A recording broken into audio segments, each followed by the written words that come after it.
Charlotte Mayor Jennifer Roberts' record catches up to her relentless campaigning met a brick wall of voter apprehension Tuesday, and apprehension won. It had to be a foreign sensation for Charlotte Mayor Jennifer Roberts Tuesday night as she watched election returns roll in. Never, after all, had she lost in a primary in her 6 elections for county commissioner, Congress and mayor. This time, though, her legendary lack of fatigue couldn't overcome her unsteadiness in turbulent times. Democrats instead bounced Roberts as their nominee after one term as mayor in favor of Mayor pro tem Lyles, who they hope will lead with greater consistency and poise. Lyles' upset of Roberts was not of Trump over Clinton proportions, but it was surprising given Roberts' name recognition and time in the public eye going back to her first political victory in 2004. Her retail politicking was overmatched by the reputation for wobbly leadership she'd built up over the past 2 years. Her hesitant response to the Keith Scott shooting and its aftermath made her look weak and was probably especially unpopular with the African-American voters who make up a large part of the Democratic primary electorate. Her unbending stance on the city's non-discrimination ordinance, while principled, turned off some moderates who believed she could have done more to soften the legislature's punitive response. It wasn't only those crises that impeded Roberts' ability to achieve any agenda in her lone term.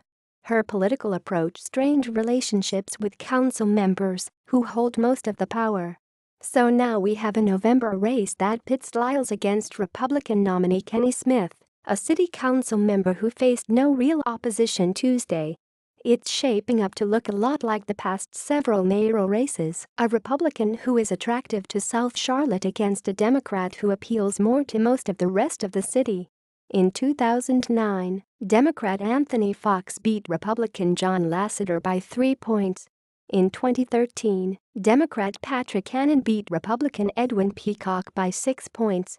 In 2015, Roberts beat Peacock by 4.5 points. Smith is cut from a cloth not unlike Lasseter and Peacock, though he's more conservative than Peacock, at least. Can he close that small but persistent gap and become the first non-incumbent Republican to win the mayor's office since 1995?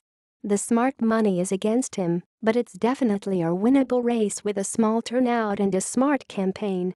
Still, he might have a tougher time against Lyles than he would have against Roberts.